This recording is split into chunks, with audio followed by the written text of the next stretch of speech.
蓝启仁拿过一个盒子交给蓝忘机，你为他们带上抹额。抹额非父母妻儿不可触碰，蓝启仁只是叔父，自然也在不可碰里。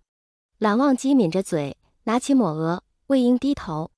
魏无羡疑惑地低下头，感受着蓝忘机把墨额绑到了他的头上，有看着蓝忘机给阿愿也绑上了。蓝启仁轻声：魏无羡、阿愿，你们要谨记，蓝家墨额非父母妻儿不可触碰，好好保护你们的墨额。阿愿点头，保护好。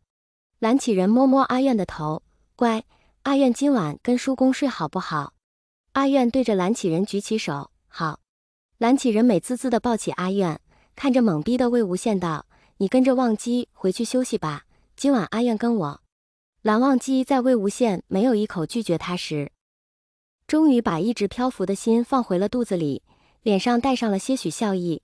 魏无羡挑眉道：对了，蓝湛，你说的梦究竟是怎么一回事？蓝忘机抿着嘴，现在不能告诉你。魏无羡也懵逼，在温情试了好几次发现阿愿是他的儿子之后，他也怀疑是不是他失忆了。他真的什么时候弄出了一个孩子？难道真的是蓝湛的梦？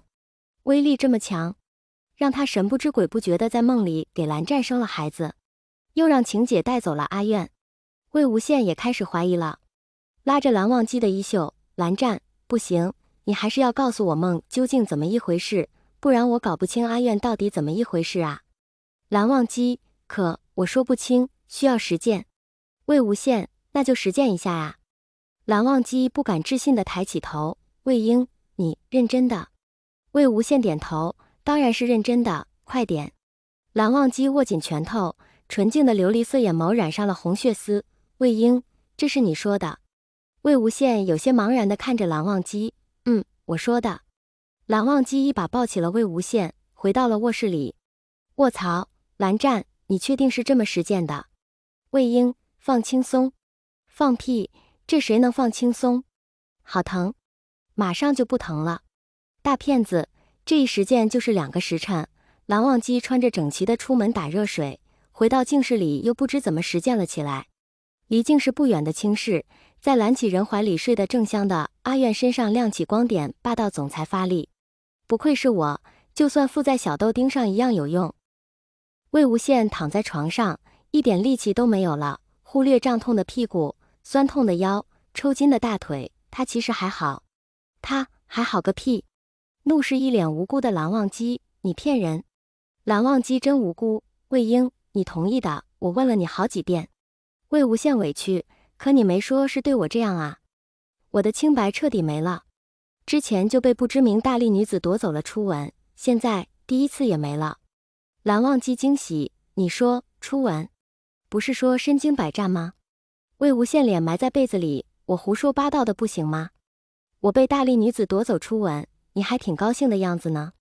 蓝忘机忍着不断上扬的嘴角：魏婴，是我。魏无羡：什么是你？蓝忘机还是笑了：百凤山是我。魏无羡：啊呀！魏无羡真的想哀嚎，他是在蓝湛手里了，外表看着清冷出尘，一副不食人间烟火的模样，实际就是大星号魔呀。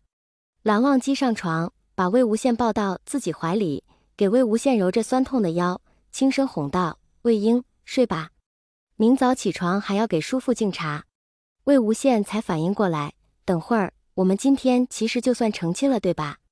蓝忘机亲了一下魏无羡的额头：对，已经上了族谱，赐了墨额。魏无羡干笑，他就这么糊里糊涂被这个小古板吃了。结果蓝家人都知道，就他什么都不知道。蓝家的公告掀起轩然大波，金光善把茶杯直接摔到了金光瑶的头上。怎么回事？魏无羡怎么去蓝家了？